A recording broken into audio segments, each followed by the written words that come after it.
Crows are found on every continent except Antarctica. Wherever humans live, they're there. Their world intimately intertwines with ours, yet we know so little about them.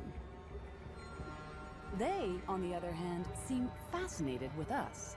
The most surprising thing about crows has been their ability to recognize and remember particular people, and even just particular faces. They look, they think, they eyeball you. They really seem to be sizing up the situation. You walk outside now with a whole nother perspective. Not just that you're moving through an animal's environment, but that they're watching you and learning from you every step of the way. Crows have an exceptional ability to pick a single face out of a crowd.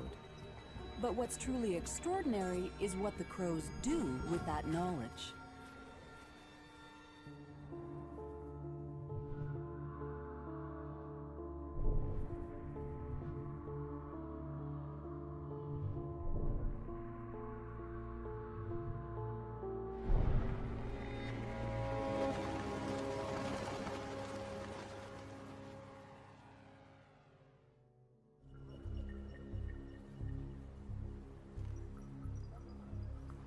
At the University of Washington in Seattle, a team of masked researchers fans out to conduct an ongoing experiment with an animal that many people view as a schemer, a scavenger, and a dreaded omen of death: the crow.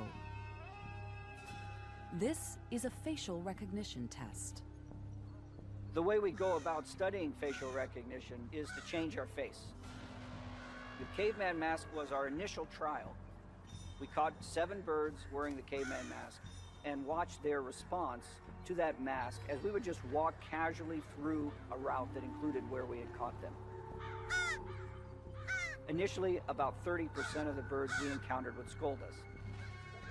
As we've done this through time, now virtually every bird you see on campus will swoop down when you're wearing the caveman mask and give an alarm call. It was shocking that these birds had an incredible ability to focus on an individual person, so really to pick us out of a crowd. It's a difficult task even for people to do. Scientists are just beginning to understand how crows recognize a single human face and how they use that information.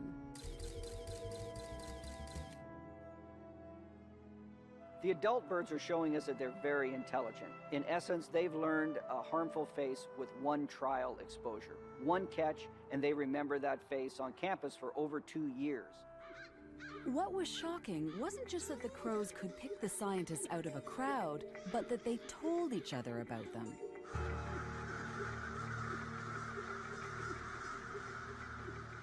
Soon, everyone in the group, known as a murder of crows, knows who their friends and their enemies are. The crows who gather near the small farming community of Chatham, Canada, know that there are far more enemies here than friends.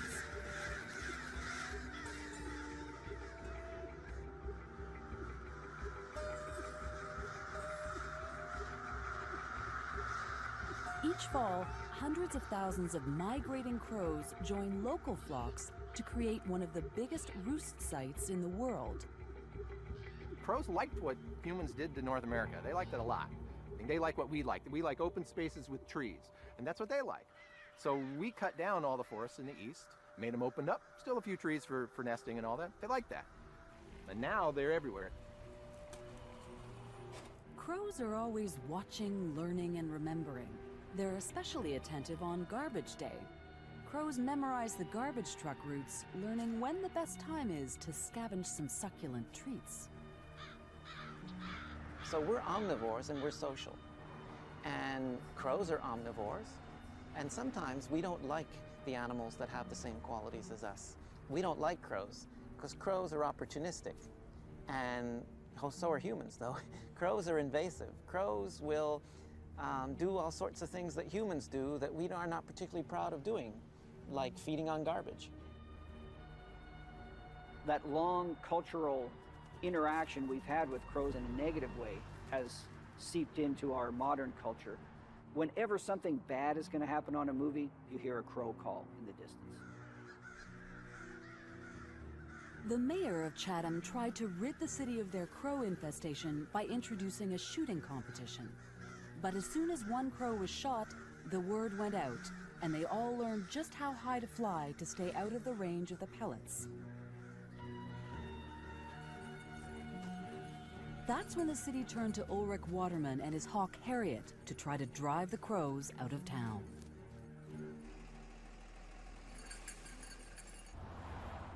The crows, being highly intelligent, they can figure out a human being. They can figure out a raptor. But that the two work together, that's too much for them. They cannot comprehend that their two worst enemies are working together. That freaks them out. Oh yeah, she wants to go.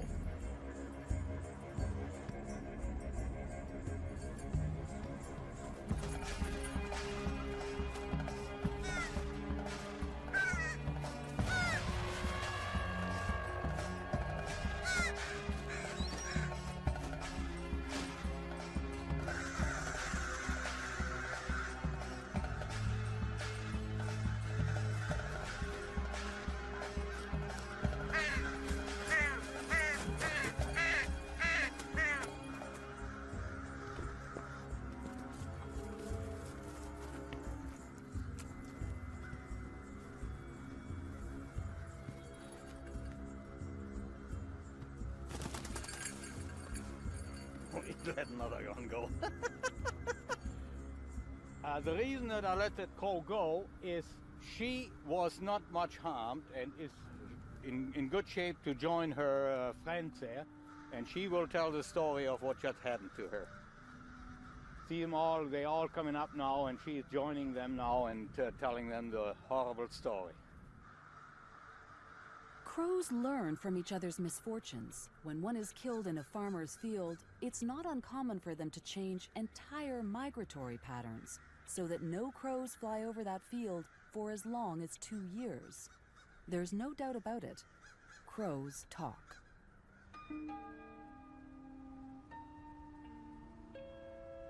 Professor John Marsluff knows that crows talk, and that is at the heart of his groundbreaking new study. See that nest up there? He wants to find out if crows have the ability to pass information on, not just from one adult to another, but from one generation to the next. To study this, he's going to follow several crows from hatching through their first year to see how they learn. It won't be easy. Less than 50% of crows survive their first year. Right now, all we know is that there's eggs up there. And it's really a gamble whether those eggs are going to turn into young birds that we are then able to follow when they leave the nest and encounter new things in their environment. Before the eggs were laid, Marsluff and his team caught and banded adult crows in 5 different test locations around Seattle. They wore a different mask at each location. Now, a handful of crows at each of those test sites, including our crow parents, has learned that one specific mask means danger. What Marsluff wants to find out is whether the parents will pass on their knowledge of the dangerous face to their young. And will the young not just learn to recognize this face, but remember and use this information months from now when their parents aren't around? Surprisingly, this kind of learning in the wild has only been proven with primates. We're trying to see the fledglings in this nest. When the team stands in the park without their masks on, the crow's response appears to be quite normal. So those are just regular caws communicating certainly some excitement, but not a scolding vocalization. Now, as part of the experiment, he puts on the mask, and it's a whole different story.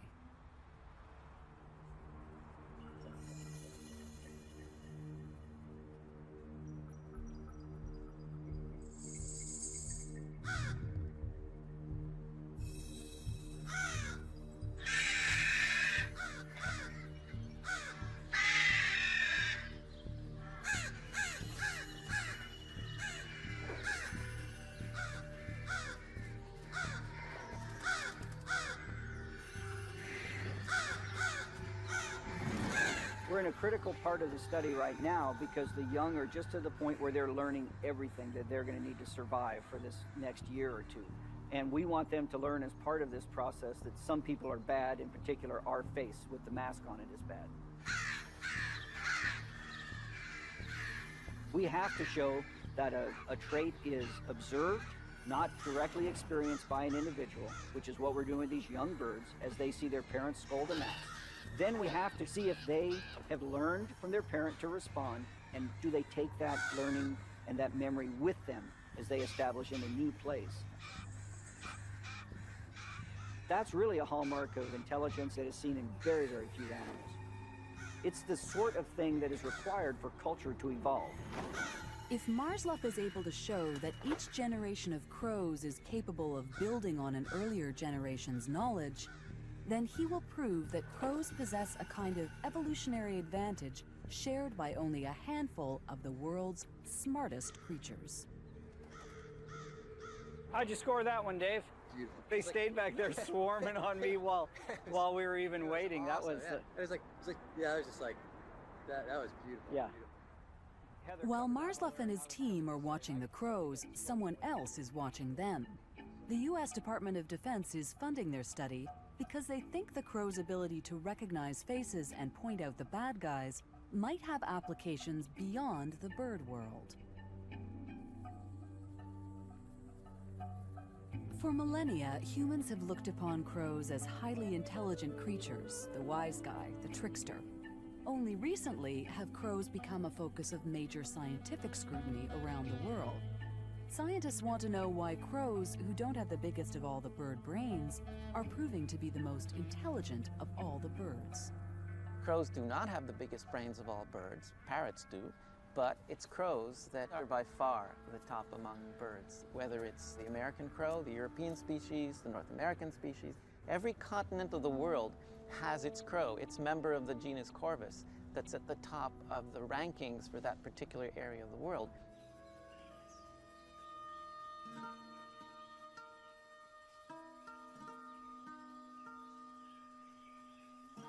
The idea that crow intelligence was worth studying came from a tiny French island 700 kilometers off the coast of New Zealand that's home to arguably the smartest crow species in the world.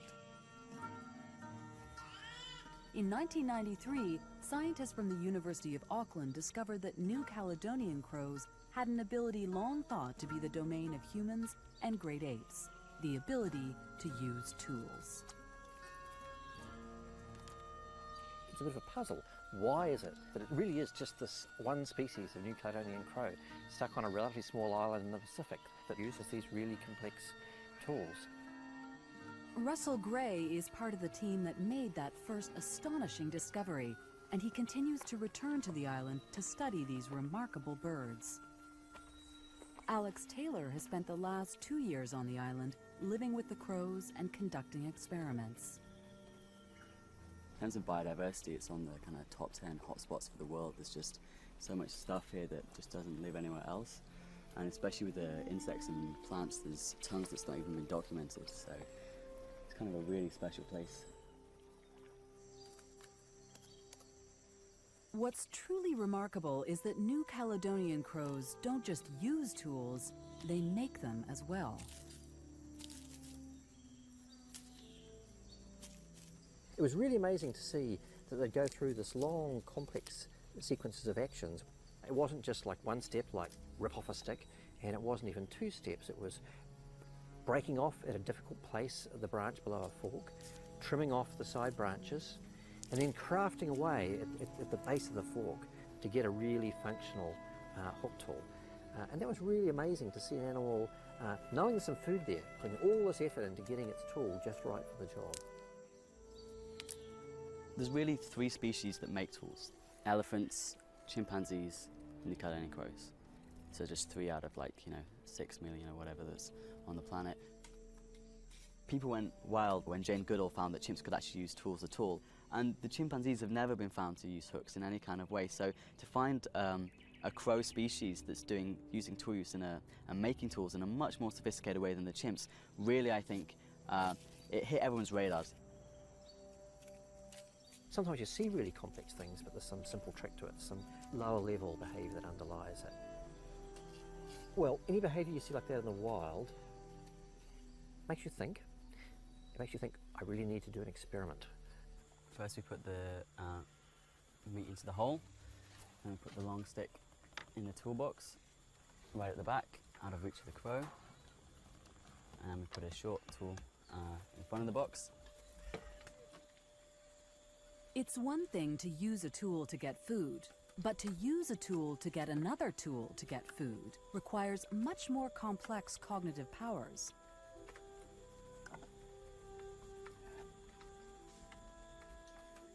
This meta-tool use, as it's called, is considered to be crucial in the evolution of humans. Well, the thing that sparked technical evolution in humans was when we started using rocks not to crack nuts or bones or other bits of food, but use them to crack other rocks. So it's really interesting to find that a crow species can actually do this meta-tool use, because then we start having some kind of idea of the kind of cognitive abilities that our early ancestors might have had. Just how smart are these crows? In an experiment that has never been tried before, this crow will be challenged to push its abilities to the next level. We're looking to see if the crow can act out a three-step plan, like 3 chess moves into the future, and pull up the string to get the short tool, take the short tool to get the long tool, and then take the long tool to get the food. Oh, this should be really, I'm really fascinated by this. I really want to see if they're able to do it, because I hope they can, but it may just be too long a distance between their first action with the string and the time they're getting the food, so they're going to kind of forget what they're doing once they're up and string pulling. So yeah, I'm really curious to see how this is going to go. This is the first time this experiment has ever been attempted, and our cameras are there to record what happens.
The crows have done amazingly well and really surprisingly well. We didn't expect them to be this good at these kind of problems. They've performed at the highest levels with tasks requiring technical intelligence out of pretty much any animal on the planet. Crows are very intelligent for animals. Their brain size relative to their body size is of the same caliber as many primates. So it really is appropriate to think of these animals as feathered apes.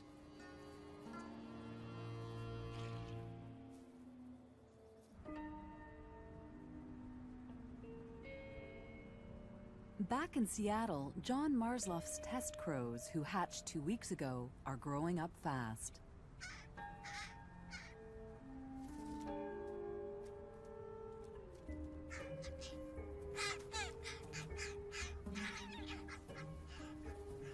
Marsloff checks the nests daily. One nest catches his eye because it's home to a baby crow, unlike all the other nestlings. With a distinct band of white on her wings, she's immediately given the name White Wing. Their ever-attentive parents are kept busy feeding them. But they're not the only ones.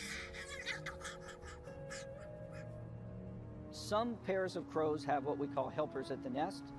Those might be a young male or perhaps a female that remains in the natal territory for a year or two, and they help their siblings. Having so many family members providing food and protection allows the baby birds to concentrate on growing and learning. And this, scientists believe, leads to an acceleration in brain development. Crows have very interesting social systems, and it's actually probably more like Western human civilization than any other animal on the planet. Right? There are no primates that have what we have in Western civilization, which is essentially a mated pair, right? Monogamous male and female, more or less, with their kids, offspring from a bunch of years, and extended families where you know your relatives and all that. The basic social unit is the family. The whole family spends hours standing guard in nearby trees and keeping an eye out for predators who might want to harm their defenseless young.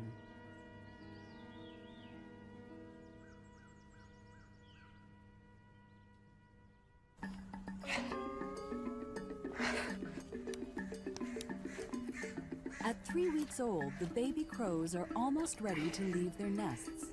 Kind of a tight spot here. Now it's the time in the experiment to put leg bands and radio tags on them. The team is ready on the ground to catch any crows who might decide to make a break for it. All right, Dave, get ready. Get ready, Heather. There he goes, Dave, right at you. I got him. We got him.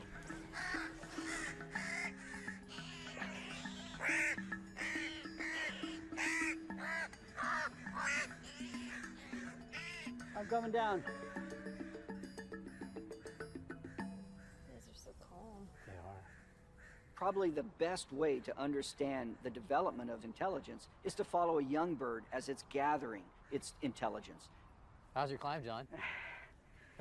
Either the trees are getting taller or I'm getting older, or a little of both. Really, without a radio tag where you can reliably every day find that individual, see what it's doing, compare to what it did yesterday, understand its experiences for an accumulating life. Without that, you really can't understand this development of cognition. They banned 8 birds from 5 different nests. There he goes. There, you got him. Good job. That one's got the white wings. That's awesome. Oh, wow. White wing, welcome to science. All right, we need to get these kids back to their family. These young birds are about to experience a lot of new things in a relatively short period of time. Crows have shown a great ability to adapt to change in some unusual ways.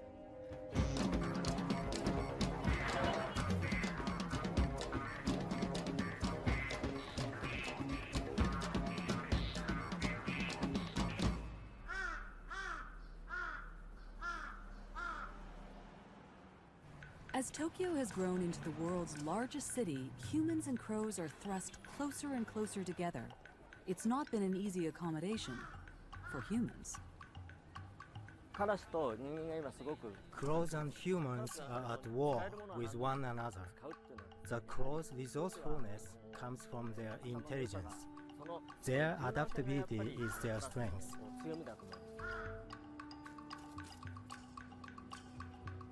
A Japanese species of crow known as jungle crows is one of nature's best construction workers. Inventive scavengers, these jungle crows are constantly on the lookout for new building materials for their nests.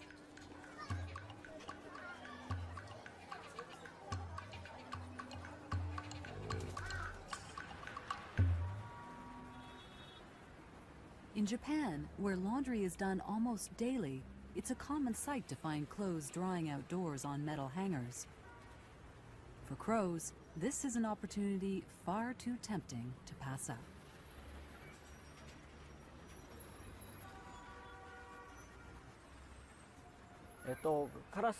For crows, there is an ideal thickness for nesting material. This is too thin for their beaks. This is too thick. This is a perfect thickness. It is exactly the thickness of a wire hanger. Jungle crows shape their nests to fit the female's body. The crow manipulates the hangers to create her own made-to-measure nest.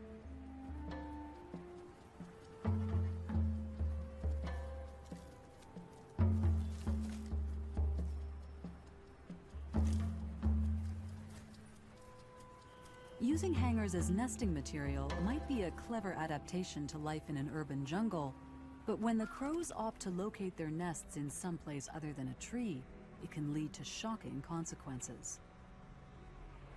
Nests intertwined with metal hangers have stopped high-speed trains in their tracks and caused blackouts in entire neighborhoods. So the Japanese have come up with their own clever response.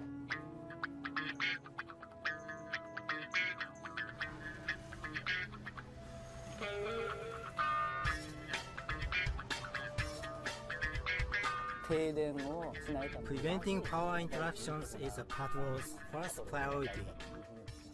Number 1.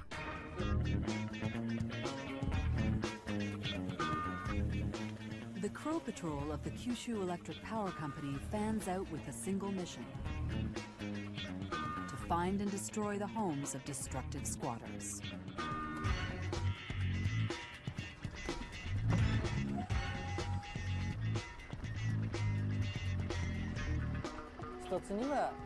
They outsmart us humans.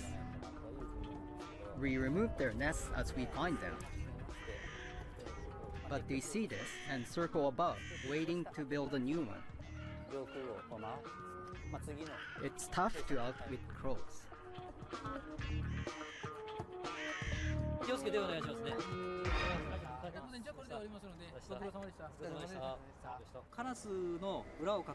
When we work hard to develop a strategy against them, crows develop counter-strategies to foil it.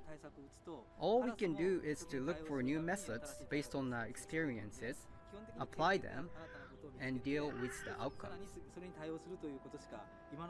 That's the only way we can manage.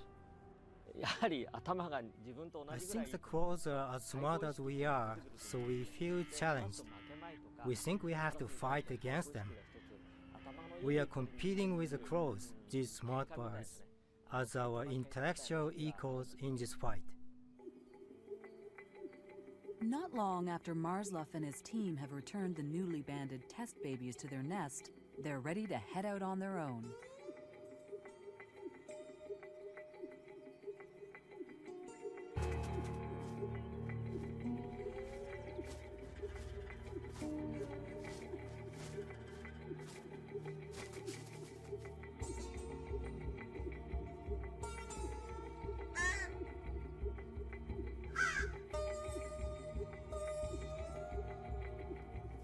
Young crows don't leave the nest because they know how to fly. They leave because it's too dangerous to stay. Life on the ground is only marginally safer. The most important lesson a young crow learns is when to move and when to stay still.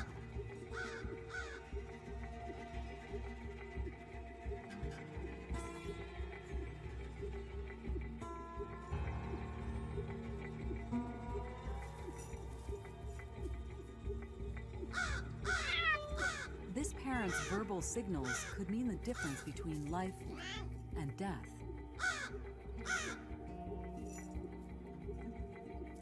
Crows have different warning calls. One for cats, and one for hawks, and another for humans.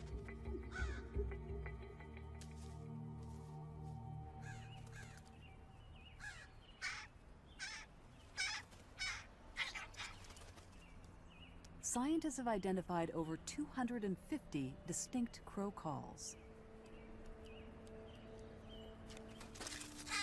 In addition, each crow has an individual voice with at least 2 different dialects.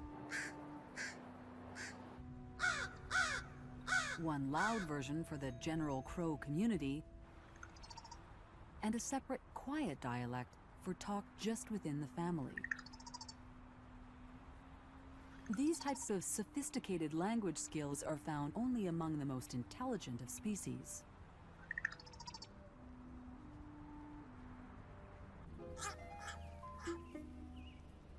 Whitewing and her brother have managed to survive their first month. They might look fully grown, but they're at the equivalent stage of a toddler. Their blue eyes have yet to turn black, and their beaks have the telltale red skin of a young crow. They're at the very beginning of learning what it takes to be a crow. Nobody's really studied the acquisition or the learning process at this initial stage out of the nest, but it's got to be phenomenal. They're encountering all sorts of things at that time, new foods, new dangers. They're learning all about their world in a very short, hectic time when they are not very coordinated, so they're also learning how to hold themselves and move through this three-dimensional world. Even once Whitewing is mobile, she continues to beg and rely on her family for food. Crows can spend up to 5 years with their parents, the longest natal period amongst bird species. Like humans, the proper nurturing and education of their young takes time and gives youngsters more time to observe and learn. This luxury of time is a huge contributing factor to a crow's cognitive development. The family provides for almost every need: food, grooming, and perhaps even affection.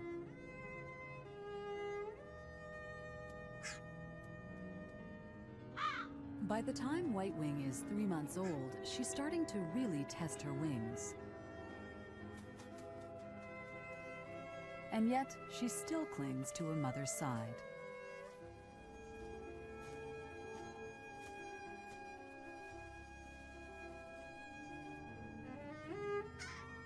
Crows seem to need to be close to each other, especially their parents.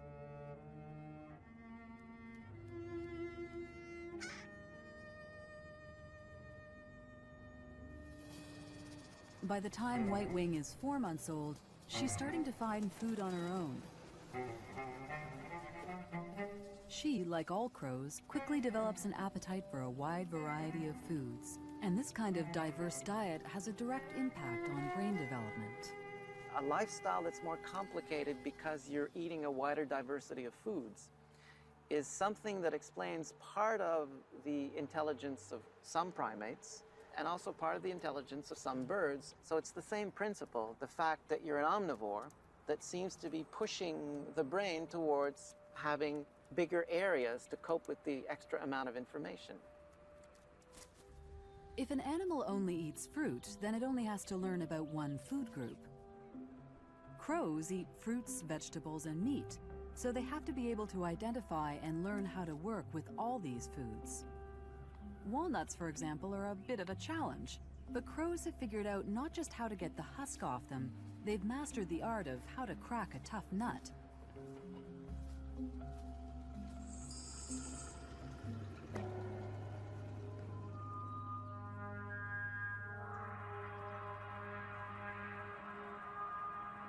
As they fly, they gauge the weight of each nut and drop it from just the right height to have it crack but not shatter as it hits the pavement.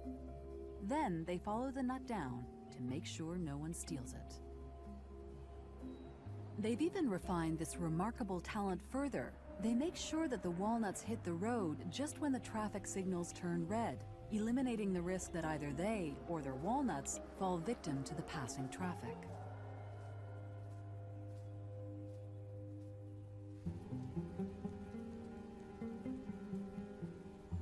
Whitewing is starting to master some of the skills of being an omnivore. Clearly, it's a big learning curve.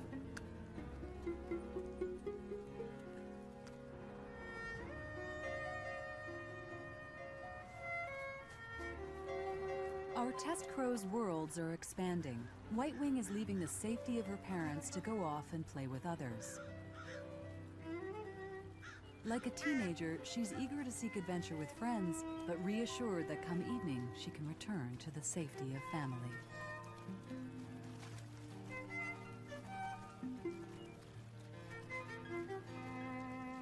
Social animals are typically some of the most intelligent animals, and it makes sense. Being social has a lot of demands on you that require your ability to learn and remember things. You have to learn and remember the relation of the other to yourself, plus it would be very good if you also learn and remember or even infer the relations among others, that exist among others. So the more the group is structured by different types of relationship, the more brain power you need to calculate all those different types of interactions. Scientists at the Konrad Lorenz Institute in the Austrian Alps have for more than half a century studied the social behavior of a variety of birds.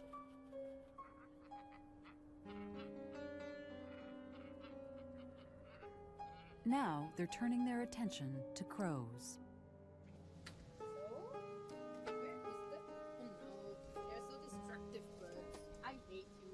Anna Braun is working on an experiment to test crows' reasoning abilities. This kind of test has been used on children, apes, and dogs. These are the first trials to be conducted on crows. This is a touch screen which we are just starting to work with the carrion crows. And here you see a two-choice procedure in which the birds get the option between two different icons. One is positively rewarded and one negatively rewarded. The wash bucket.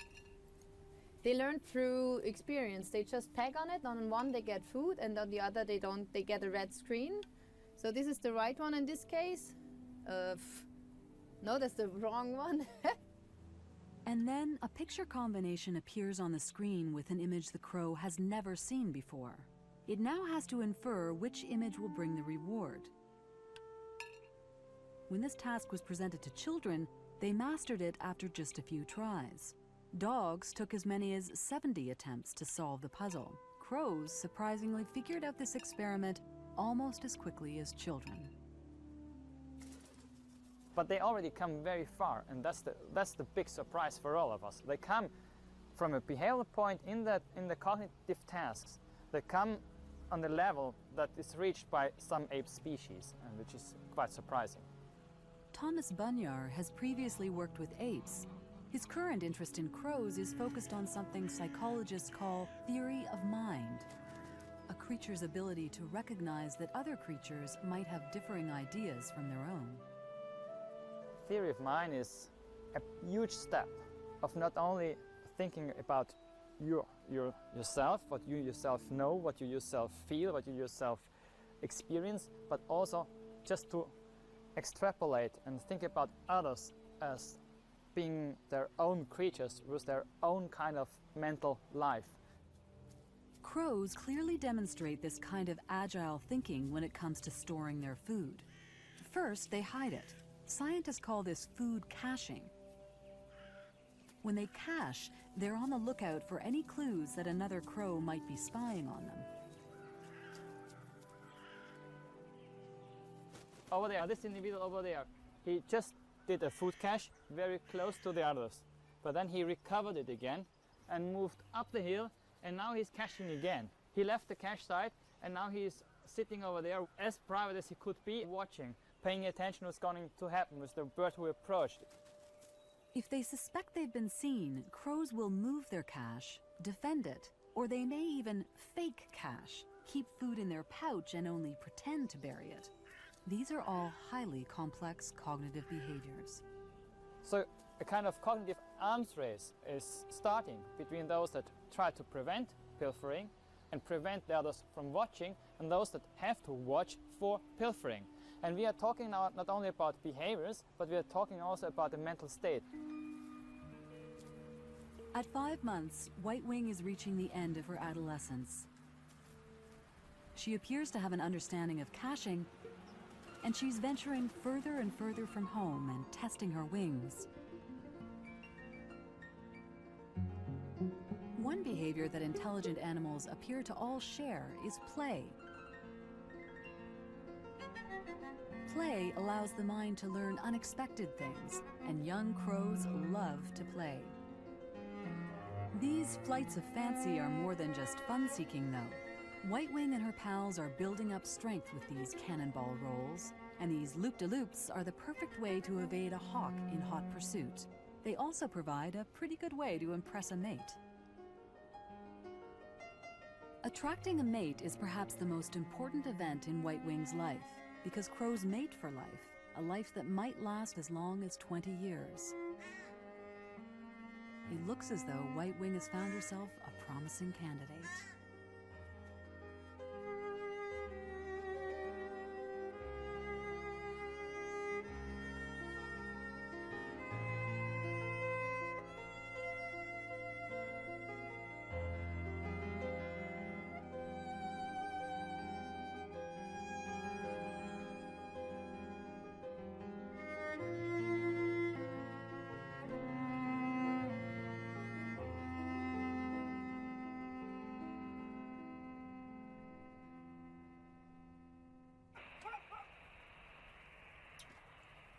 Marsluff is having trouble finding one of his young crows at another of the test sites. Wow, we're getting closer. So it's still not that close. I got the gain up fairly high.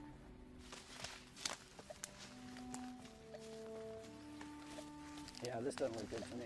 Uh-oh. It looks like the sort of place somebody would come to eat somebody. Oh, there's the culprit. Cooper's hawk. Cooper's hawk? Yeah. Oh. Laughing, there it is, right there. There's a nest right there. Look at him. Yeah, they could be eating that crow right now. Hope it chokes on it. With this young test crow dead, only 3 crows remain in the study. He knew from the start it wasn't going to be easy to follow young crows for a year. And it's not just the young who perish. One of the parents was found shot not far from the nest. Death is not insignificant in the crow world. People have witnessed a mysterious scene that they can only describe as a crow funeral, where crows gather together en masse to mark the site where one of their own has died. They sit silently for a few minutes, and then they take off without a sound. Eerie is how it's been described.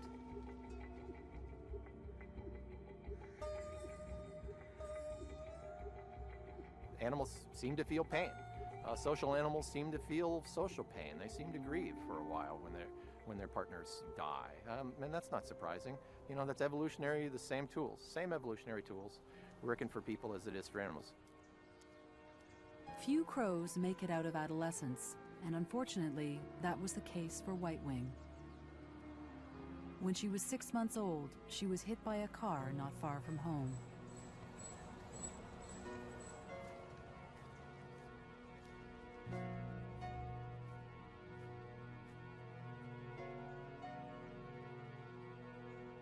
With White-wing dead, there's only 1 crow left in Marsluff's experiment.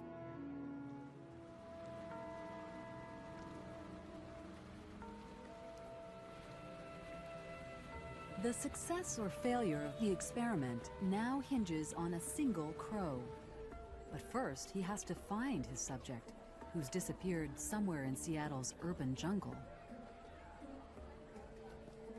This bird is extremely difficult to find. It's in an area that has lots of places it can hide from a ground walking person. If we could fly, it'd be a lot easier here. But this bird is all over the place. It's expanding its range. Could be anywhere in here. And it moves very quickly out of our sight and out of our telemetry range. Yeah, it's needle and haystack. We have a little better line on the bird because we have a radio on it, but it's an awful lot of luck. We had a signal coming up this way, you know, I don't know, it could be anywhere in here. I got nothing here. Let's try it this way. You guys hear birds at all? Nope. I hear them in my dreams now.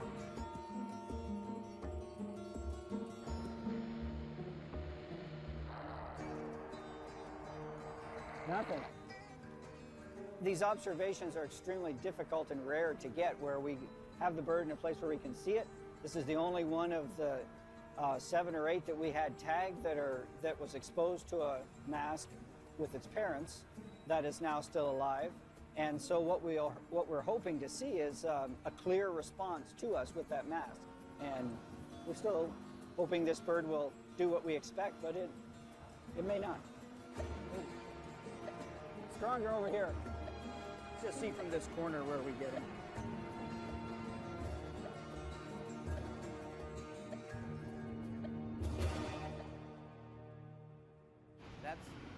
That's exciting. It's $1 million crow. Why? Well, we've just put a lot of effort into finding him. Oh, today. okay. Well, I'm glad you found Yeah. it. Looks great. The antenna looks good. Well, there he just flew now. He's perched right there. I think if we walked from here, it'd be pretty good. The final stage of Marsluff's experiment begins. As he walks back and forth within sight of the last crow, the subject's reaction is one of benign indifference. I'll go back by with the mask on and see if we can see any difference. As he was growing up, this young crow repeatedly saw his parents scold researchers wearing a particular mask. Now Marsluff puts that same mask on. He's not expecting the same reaction he got with the crow's parents. This is a young bird, naive and inexperienced, and trying to learn to cope on his own. If he makes any call at all, it would be significant. But Marsluff's fear is he might just fly away. For a moment, it seems like he's done just that, but then the bird takes another perch higher up, keeping a close eye on Marsluff and his mask.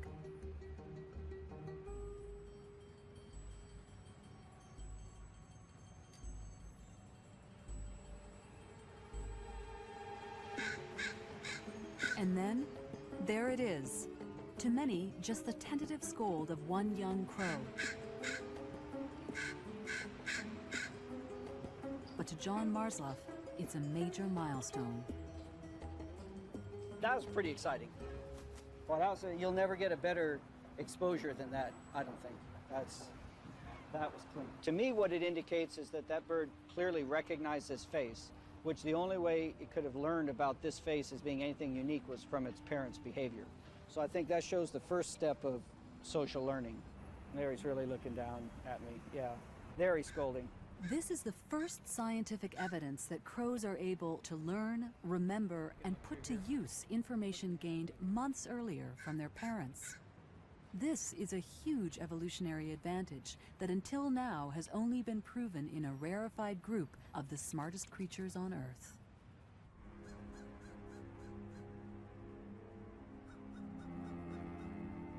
This year has been really full of discoveries, I would say, for us. We've learned that crows are able to recognize and distinguish many different people and remember the deeds we've done to them, be they good or bad, for a long period of time. And now we're learning something about how they share information with their young, which has been something that we really haven't understood at all. And with this radio tag crow that we've been following coming to the roost here tonight, that bird has taught us a tremendous amount, that indeed just hanging out with your parents, a young crow soaks up a lot of information, and they learn that very rapidly. I feel great that this bird has survived long enough to join the full community of crows.